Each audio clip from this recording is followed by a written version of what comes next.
in PSLV. It got absolutely crushed in terms of short interest in a matter of an hour. In 1 minute, you saw, literally thousands of shares dumped onto the market. This is Kaiser Johnson with Liberty and Finance. With premiums on US 90% silver constitutional coinage at multi-year lows, this may be an ideal time to swap silver bars or rounds for 90% silver and gain all the benefits of US Mint lineage, legal tender status, non-reportability, and fractional utility. So right now we're running a special where we will swap any of your silver bars or rounds for 90% constitutional silver at a minimal premium difference. Call us for details. Welcome back to Liberty and Finance. We're always glad to have this returning guest. In fact, Andy Schectman, the CEO of Miles Franklin Precious Metals, is so popular with our viewers and subscribers that he's become popular on lots of other channels too, and he's becoming quite a phenom on the internet. Andy, thank you for joining us again. We're taping this Tuesday, March 25th, ahead of Wednesday, March 26th, weekly market update. Thanks for coming back. That's a very nice introduction. Dunnigan, thank you. I appreciate that. Something that I don't know that I'll ever be able to fully rationalize, but it's a labor of love, and it's changed my life more than anything, maybe except my wife, that I've ever been involved with. YouTube has been an amazing experience, and I'm happy to be here with you and let me be a tiny part of what you're doing. I remember you mentioning that your dad and you had co-founded Miles Franklin Precious Metals back in 1990, and he had steered the ship for the first 3 decades or so, and then you took it in a new direction by really branching into this new media direction, and that he gave you a attaboy as far as really opening that new door. It's been a godsend to so many of our viewers and subscribers to get this weekly check-in from you. We wouldn't want to miss it. I know you're going to be traveling internationally, so you squeezed us in today ahead of your travels. Really appreciate that.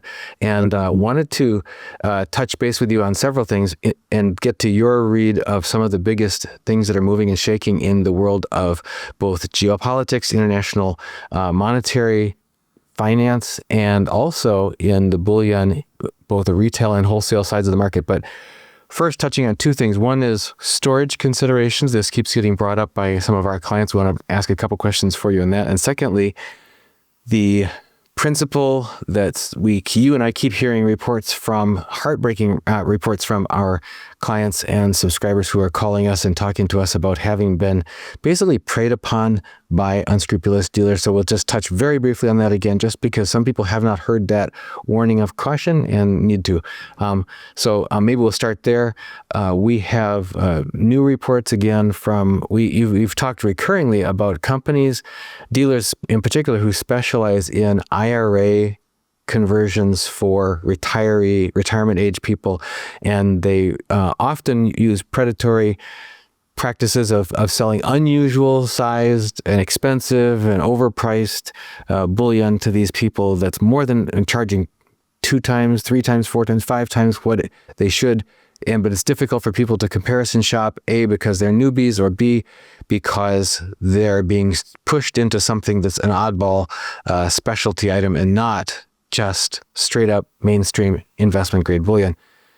Despite their good intentions of doing the right thing, being responsible, taking care of their finances. And oftentimes the heartbreaking stories that we hear is that people have spent a lifetime of working hard, scrimping hard, sacrificing, saving, and in an hour or 2 to have half of that or more taken away from them by these shark dealers that basically prey on elderly people, retirement age people.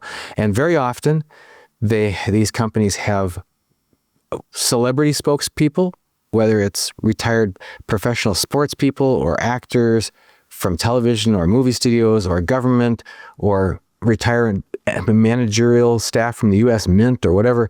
And as you pointed out, even some big name independent media, internet media type podcasters have signed on with some of these companies, perhaps being completely unaware of how they're preying on the elderly. And it's not just limited to IRA-focused companies. We've also had others who do a big front of educating on the internet, and then in the back boiler room, they put a lot of pressure on people to pay up extra for these special collectibles or proof sets or things that only the rich people would want. So you should want those too if you want to be rich, etc. Any new updates from you on words of wisdom of people? What signs and signals to watch out for when you should step away, take a breath, and do some comparison shopping before plunking down your nest egg with one of these predatory dealers? Yeah, a lot of the influencers like yourself that I've spoken to a lot of them have been approached by these companies. I've tried to educate them. I can say this because it was just said to me on a podcast with Mike Adams, and it's out there for people to watch. He was offered $100,000 a month to promote one of these companies. I would argue that most of the people promoting them are blinded by the salary or the check that they're given. Maybe they're even paid in gold and silver. They don't take the time to look and see just how damaging what they're doing is, because really what the motto or the operating procedure is, the standard operating procedure for these companies is when someone, the rare bird, pushes back and says, you absolutely wronged me, they don't drink their bathwater. They do it. They pay up to what it should be. They do it in a very reluctant manner. You have to know what to say to them, but they don't want to spoil their golden goose, if you will. And so they figure for every one or two people who bitch, there's in 98 or 99 who don't out of 100. And these are largely IRA clients, largely. And, either they don't take the time to realize it when they say, why is my statement so poorly reflecting what I paid? Oh, that's just the melt value. Don't you worry, when you sell, the price is much higher. And then at the same time, or they die and their heirs are left trying to pick up the pieces. It's a very diabolical deal that these guys have. What's really unusual, to your point, Dunnigan, is that they're all cut from the same cloth somewhere down the road, way up the road rather. It's like they all learned from the same source. Almost every one of them focus on quarter-ounce gold coins. I don't know why, but they do. Weird quarter-ounce gold coins that I have never heard of before, like Florin or just everything that you've never heard of. Yeah, Grenada or whatever, yeah. Yeah, and when you try and compare them with other companies, you won't find it. I've been doing this for 35 years. I've sent hundreds of millions of dollars to our storage program in Canada. I've worked directly with the Royal Canadian Mint for years. One of my best friends is one of the two Royal Canadian Mint distributors in Canada. I mean, I'm intimately close to the Royal Canadian Mint. I've been in their facility. I've watched gold and silver coins be made. I've watched it being melted down, the whole 9 yards. And one the other day I saw was a half-ounce gold Canadian buffalo. Didn't even know that existed. And these are sold at massive premiums. And when they come back to dealers like me, the response is, oh, I didn't even know these existed. Well, we don't sell these. No one's going to buy them. So you're not going to witness any premium selling them back to any mainstream dealer. These companies are literally destroying people's lives. And it typically is quarter-ounce gold coins or some oddball gold coin that you won't find on anyone's site with very large premiums to melt value. So, typically we see $900, $1,000, $1,100, $1,200 quarter-ounce gold coins. Do the math. That puts it north of $4,000. It should never be remotely close to that. And we see silver coins 1 to 2 ounces, oftentimes fractional, 1, 1.5, 3/4, whatever. And they're on average $60 an ounce silver. It's I talked about this at a conference in Ottawa the other day, and I never mention the names of these companies. There are a lot of reasons. I don't want to be sued. I don't want to go through it. Trying to alert people the best I can just by telling them, look, this is probably what you bought if you got screwed by these people. And in every case, that's what they bought. It's really strange. But I must have had 50 people come up to me, half of them in tears, on their iPhone showing me their statements. This is exactly when you said that, I freaked out because that's what I bought. People fighting with one another, wives saying to their, I can't believe you did this. I told you, and it's really awful, man. It's truly, truly awful to see an 85-year-old man or to hear a man call you on the phone and cry that his wife is going to leave him because of this. But that's what I've seen nonstop over the last year since I started talking about this. So bottom line is, if you've been caught up in one of these deals where you've purchased quarter-ounce gold coins or silver coins between 1 and 2 ounces for these exorbitant prices, or oftentimes you'll find proof coins at huge prices, reach out to us. We'll tell you what to say, how to deal with it, at least what kind of recourse you have with the authorities, and how you can be made whole. And then transition into vanilla gold and silver bullion that you can shop and compare with every major company in America. We've had great success in helping people do this, and I know you have too. So certainly it's something we're more than happy to help people with and do it the right way. Yeah, there's actually laws on the books about elder abuse, and this scamming of elderly people is actually, it's just despicable, but there are protections, and the attorney generals of most states can help in that regards, or at least the concerted announcement to the company that you intend to proceed working with the attorney general of your state and your attorney can get their attention. Unfortunately, as you mentioned, this is such a lucrative deal. Nice work if you can get it. That ain't working. That's the way to do it. Is that they would much rather take care of hush money for the squeaky wheels so that they can keep the game going with those who... And then they make them basically sign something that says, we'll pay you this money, but, you can't leave any negative remarks about it. So then this is how they maintain their good standing. It's really awful, man. I mean, that's all I can tell you. I hope people can look past any cynicism they have and say, well, this is another guy just trying to, make another company look bad. It's the furthest thing from the truth, man. I've been doing this for 35 years, and these people are a black guy on the industry. They're flat out criminals as far as I'm concerned. They lie, they misrepresent, and they're stealing from the worst grouping of people who've worked their whole lives to get to a point to retire and leave a legacy for their families, and they don't care. They're just taking it all, and it's really that bad. It's as bad as I'm representing it to be, in some cases worse. Well, and I didn't even know about this until we were invited by our dear departed friend Rob Kirby to an event at his home in Toronto. My wife and I attended, and at that event, Catherine Austin Fitz gave me a dressing down. She said, "You know you're doing evil, right?" I said, "What?" She said, "By having certain individuals on your show, you're promoting them, you're giving them a platform, and they may be just educating people, but their boiler room in the backside is preying on people, and she was tired of hearing the brokenhearted stories of people that have been hurt. So it's very important. Anyway, so here I was, kind of an innocent.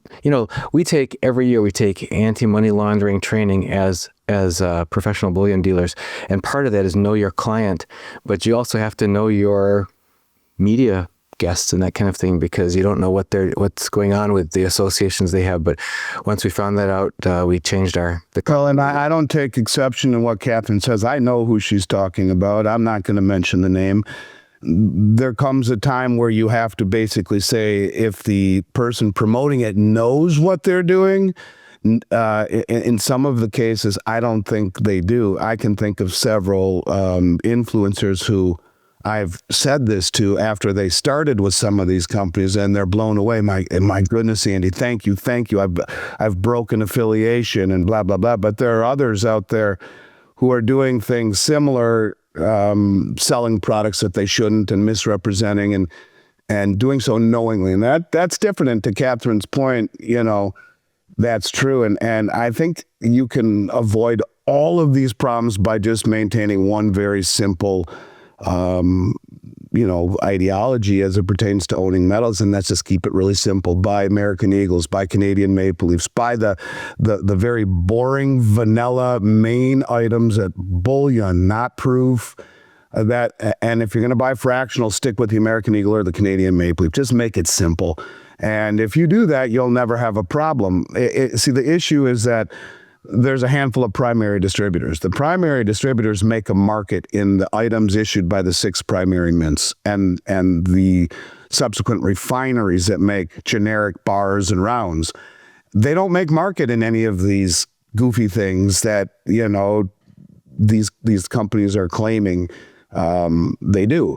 Now, if you want to keep it simple, first of all, stay away from numismatics until you've owned bullion coins and understand the whole concept of numismatics, or you get a once in a decade type of deal that we had a month or two ago where you were able to buy certified numismatics, trade them straight up for 1 ounce gold bars. I've never seen that in 35 years. Fine, you don't need to be,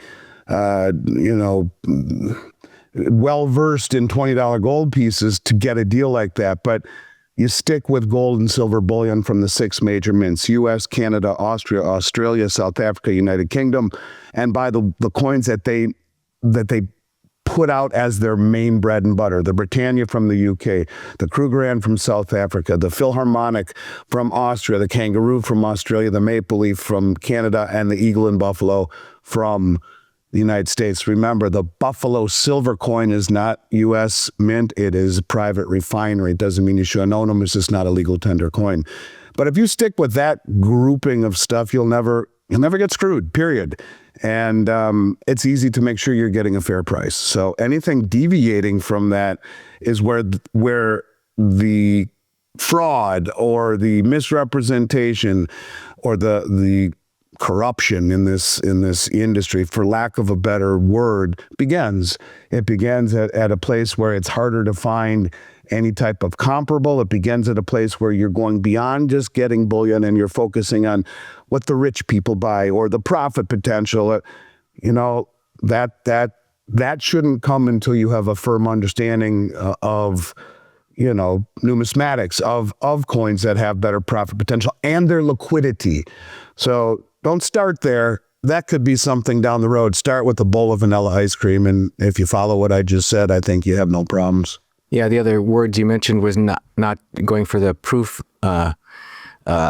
tantalizing, saying, "Oh, these will someday be worth so much more because they're proofs." I had a poor guy who did a swap with us. He brought in just cartons and cartons of proofs that he had purchased. So it's, again, as you say, it's like, yeah, it's fine to have a cherry on the top of your sundae, but you don't need a whole bowl full of cherries. Well, gold went from 2,500 to 3,000 in 213 days. That's the fastest $500 price jump in history. And most of the people that I'm talking to that bought this stuff a year ago are still down.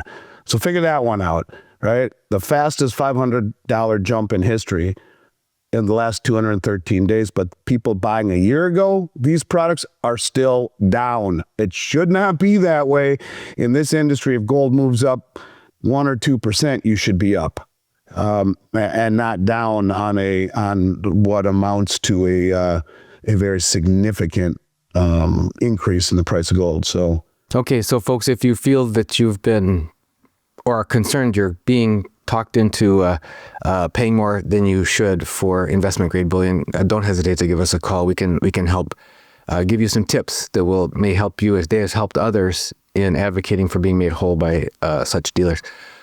Turning the page, we have some questions, as always, about storage. Yeah. People are concerned. People have learned to be skeptical of trusting the government, for one, in different jurisdictions as far as protecting their privacy, protecting their property rights, that sort of thing. Yeah, perpetually, we have clients asking us, if I don't want to hold all of my bullion myself, for example, if I live in an apartment, or if I have roommates, or if I'm in a rental property, or I'm in a crowded city things might turn ugly if there's a crisis or that sort of thing. I don't want to have all my treasure under my own wing to protect. So they're looking for storage options, but they may be concerned about privacy considerations and jurisdictional risks. Could you address those two as far as ways to make sure that the people's concern about jurisdictional risk, about protect the risk of government seizure or confiscation, where that might be of a concern or where it may be overblown? And then secondly, talking about privacy, maintaining your privacy if you're using vault storage.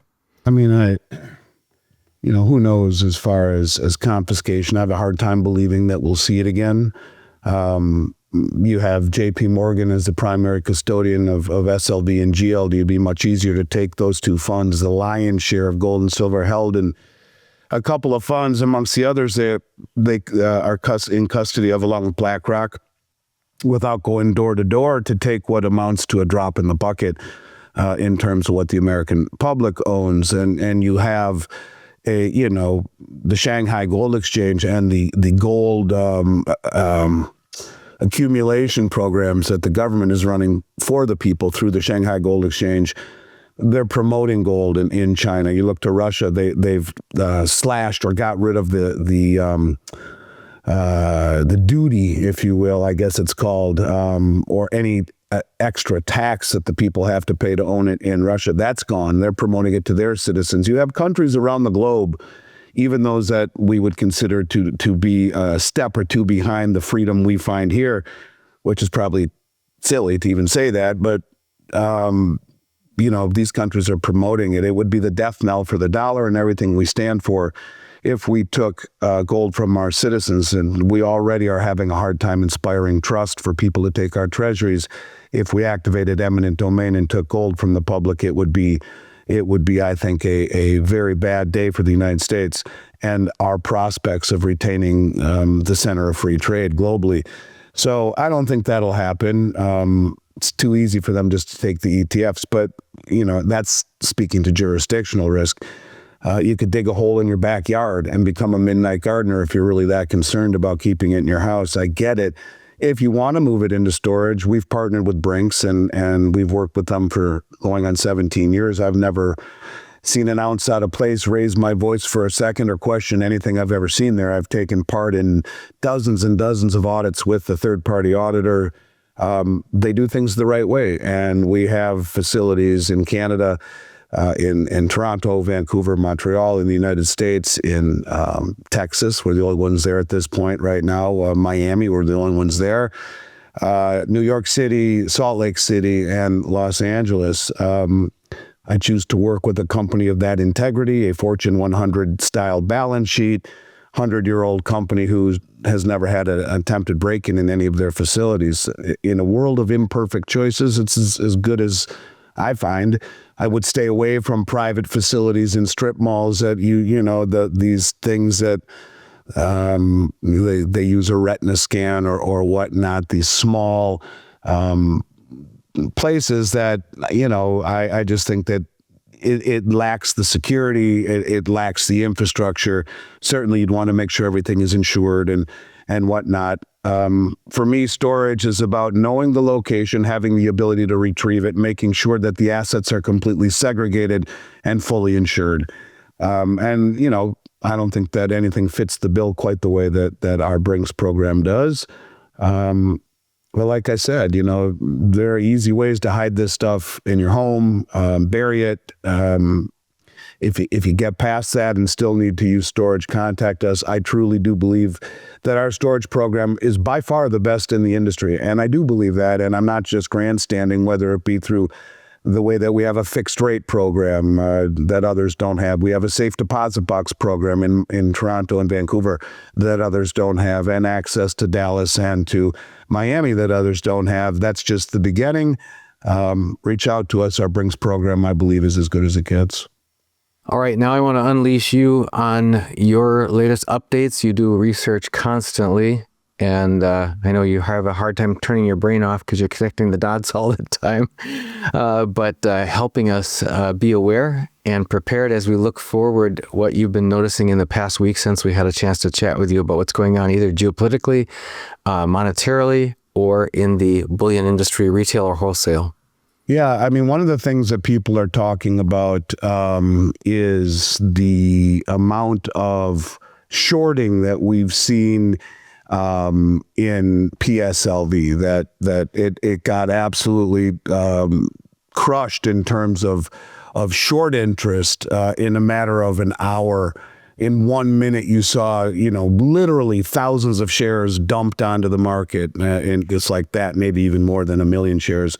That drove down naked shorting PSLV. And the rumor behind it is that the reason they're doing that is to disincentivize not only investment in silver, but when there is a increase in demand in something like PSLV, they have to go out and actually purchase silver for the trust. And if you have all of this shorting of PSLV that is greater than the demand in PSLV, they don't have to go out and buy more silver. So they can short the share. And I was, looking at shorting. I found it interesting. And people should think about this in terms of the great taking, in terms of the difference between something like PSLV, which can be shorted, versus holding it yourself. This is SEC Rule 15C3-3.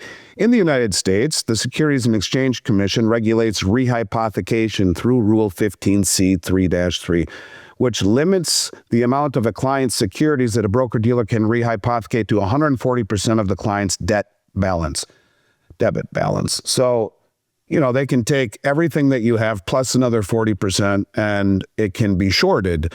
So all of these shares that are then borrowed are shorted. They drive down the price. They have to, at some point, buy those shares back. But at this point right now, where there's so much demand in silver and they're still trying to keep the price down, this is a very dangerous time. And they're using PSLV as a tool to hold it down. I also found it interesting. I found a statement when we think of maybe the prospects of where silver could go, from Donald Trump, and it's dated 1/17/2017. Silver is the most undervalued asset on the planet. It's been money for all of human history, and it sits at $16.50 an ounce. Sad. So yeah, it's doubled since then, since 2017, and arguably still rather undervalued. And this is the way that they manage the price. Things like the ability to massively short PSLV to keep the trust from going into the open market to buy more silver, which pushes the price up. I found it interesting, a tweet from Max Kaiser the other day, who is the Bitcoin maxi, has spoken out against gold for a long time. He was a gold bug for a long time, completely shifted, talking about stable coins. He says a stable coin, and this was just, he tweeted this on March 22nd, a stable coin backed by gold would outcompete a U.S. dollar-backed stable coin on world markets. Russia, China, Iran should take note. I would argue they are, and they have been. That's the whole concept of the unit settlement currency, which do not think for a moment that's gone.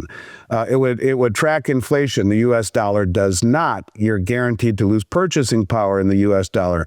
The U.S. dollar has no volatility, but again, you're guaranteed to lose purchasing power. Bitcoin is deflationary but volatile. Gold tracks inflation and is minimally volatile. Why wouldn't Russia, China, Saudi, and Iran do this? Well, they are. I think they are issuing. They are dealing more in gold than they are in U.S. dollars. That's the whole concept of treasuries being dumped and gold being acquired. I found it interesting to come from Max Kaiser, this little tidbit. I saw another tweet that it was interesting because there are some people that I respect that I wouldn't think would say they agree with this, but they did. I'm gonna leave out the people who agreed with it. I just don't want to go there, but suffice it to say, it says, the tweet was, it seems the whole point of Bitcoin was to provide liquidity for U.S. treasuries and quell domestic demand for gold, while preparations were being made for a gold-backed U.S. treasury note, including, most importantly, repatriation of all U.S. leased and rehypothecated gold. Well, let's think about that for a moment. We're seeing the gold come in at levels no one has ever seen. And a lot of it probably was leased out gold and rehypothecated gold. We're seeing it come and flood the COMEX market to levels that no one has ever seen before. You and I have both interviewed Judy Shelton separately, and we know the whole premise of her thesis is to back treasuries with gold that would be redeemable. And certainly a lot of the demand that would have gone into gold in this environment has arguably gone into Bitcoin. While I'm not saying I agree with it entirely, it's a compelling thought process, to say the least. And when you talk about all of this talk of stable coins now, including Max Kaiser, it is the stable coin market that is picking up the slack for the lack of central bank purchases, which net since 2014, there's not been one U.S. Treasury purchased by central banks since 2014 net. Yes, there's been a lot of buying by central banks, but more selling than buying since 2014. And the stablecoin market, which is now almost entirely backed by U.S. Treasuries, is providing a major source of demand for the Treasury. So lots of things happening under the under the seams, and who knows how it all plays out. But when you see desperation, like, a million shares dumped onto the market and shorting PSLV at the open to keep them from going into the open market, it's worth pondering. A couple other things, and then I'll take any questions if there are. We can say goodbye. I found it very interesting that 4 of the biggest property and casualty insurance companies in China have joined the Shanghai Gold Exchange as full members. Costs a few $100,000 to become a full member, but they are now. And if they take just 1 or 2% of their assets and put it into silver, the sky is the limit. There are things happening, and they're beginning to accelerate. No question about it. And so I guess, look, maybe this is why we're seeing the smart money, whoever they are, shifting to precious metals. And institutional investors have increased their gold positions by over 40% in the last 3 years. So maybe that's why the metal has outperformed the S&P 500 over the last 24 months, really over the last decade. But suffice it to say, things are beginning to accelerate. And, I think the worst thing you can do is get too caught up in the market daily moves, down 15 one day, down up 15 the next. The numbers are bigger, but the percentages really aren't. And if you look at what I said earlier, that in the last 213 days, we've seen gold go from $2,500 to $3,000. That's the fastest $500 price jump in history.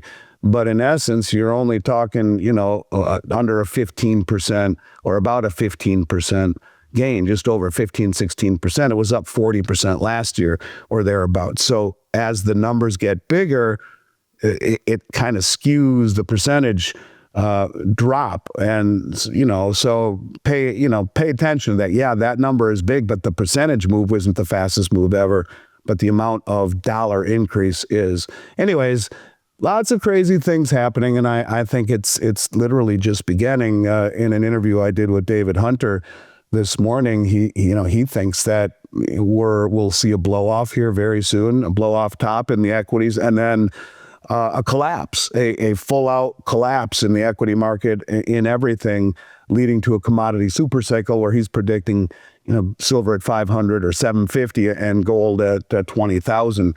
Who knows where these things go? But then again, I will tell you that the positioning by the biggest money in the world is continuing. The deliveries are continuing, and the lengths at which they're going to not allow this to blow off yet, in looking at PSLV, seem to not be waning as well. That's very interesting when you told the story about PSLV, because we spoke with Rick Rule last week, and he was mentioning the record short position there. The interesting thing is that back during the silver squeeze era, we had Rick on talking about the rush of funds into PSLV and how that translated into a scramble for physical that was of record dimensions. He said they bought up all the silver bars that were to be had in Ottawa. Then they bought up all the ones that were to be had within a truckable distance of Ottawa and the Canadian Royal Vaults there. Then he said, then we had to go outside. We had to go to Chicago. We had to go to New York. We had to go elsewhere and bring everything in. That's the whole point. And so you short the hell out of it. Now they don't have to do that. Yeah, to think that would be abused by paper shorters to get them to try to defuse that scramble for physical is. It fits the pattern, the MO. And also, just wanted a quick chance for you to run down through the specials. Let me just share. 1 ounce silver Canadian maple leaf for 2025 at $3.99 over spot. I was hanging out with one of the 2 Royal Canadian Mint distributors a few weeks ago, right when the Trump tariffs were announced. And these are things that could potentially be tariffed. In fact, I think they will be. And so we did secure a whole bunch of them prior to that happening in anticipation. It's a good price. Sometimes things really aren't specials, but they are. I mean, we're trying to offer really good prices on them, but I don't know if this is a special. What this is vanilla ice cream. This is what I was saying people should own in their IRAs. This is what people should hold and accumulate. The purest silver coin in the world, issued by one of the most respected mints in the world. This is the kind of product you want to buy, and this is the kind of price you want to pay for it. Not $60 an ounce, but in this case, $3.99 over the price of silver. This is exactly the kind of stuff you want to own. And from the U.S. Mint, we got different flavors of 90% silver coinage. Yeah. And the junk silver bags, whether it be the dimes and quarters or the half dollars, $1.99 over on the quarters and the dimes, and $2.25 over on the halves. This cannot be owned in IRAs because it's not pure silver, obviously, because it was alloyed. It's 90% silver by weight. So if you took the weight of the whole bag, 90% of it is pure silver. But it's also the kind of thing that can really disappear very quickly. And I've said it as we've been trying to special. I bought as much of this stuff as we could because I think it is truly unique in the standpoint that it's issued by the Treasury. It's incredibly flexible in terms of its utility and its liquidity. It's unmatched. And then at the same time, its performance, when you compare it to where it was during the pandemic at premiums only higher, really, the only thing higher were the Silver Eagles. Of everything that we sold, it's probably the best value in silver. Certainly the least expensive way to buy silver from the U.S. Mint, that's for sure. With the greatest utility, yeah, for sure. And then the kilo bars, the Silver Valcambi kilo bars. Here, if you want to go, you want to get a big bang for the buck, have something that's really beautiful, packaged exquisitely in boxes of 15 with serial numbers and certificates of authenticity in the box. This is it from one of the most respected 80-year-old Swiss mints on the planet. And finally? 1 ounce gold Krugerrands at 59 over. That's dirt cheap, period. I mean, it just is. That's literally dirt cheap. And if you're going to buy 1 ounce gold coin from a primary mint, you're not going to find a better price than this, or not substantially anywhere anyway. I mean, I think back as far as I can, and this is a price that you would have seen when gold was $1,000 cheaper than it is now. So the Krugerrand is the oldest running 1 ounce gold coin in the world. It's probably as well known as anything. You'll see it in movies and going back to the 60s. And from a standpoint of buying a historically significant modern mint gold bullion coin, it's at $59 over. It doesn't get any better than that price-wise. Well, Andy, we're just grateful always for your presence here. And folks, if you don't want to miss a single episode with Andy or any of our other guests, make sure you're on our free mailing list. Did I mention it was free and private? We don't share your email address with anyone. If you just go to our website, that's libertyandfinance.com, all spelled out, all one word, libertyandfinance.com. Put in your email address, click submit, and make sure you confirm on the confirming email, and you'll get 1 email in your inbox per day with all of our weekly updates with Andy, all the weekly specials like you just saw, so you won't miss a thing, and any of our other guests as well. And Andy, I can't ever say enough. We are grateful for you making the time to be with us here on Liberty and Finance, and safe travels to you and your family. Thank you, my man. Look forward to chatting with you soon. You have a great rest of your day, and I wouldn't miss it, Dunnigan. So thanks for having me again. This is Kaiser Johnson with Liberty and Finance. With premiums on U.S. 90% silver constitutional coinage at multi-year lows, this may be an ideal time to swap silver bars or rounds for 90% silver and gain all the benefits of U.S. Mint lineage, legal tender status, non-reportability, and fractional utility. So right now we're running a special where we will swap any of your silver bars or rounds for 90% constitutional silver at a minimal premium difference. Call us for details.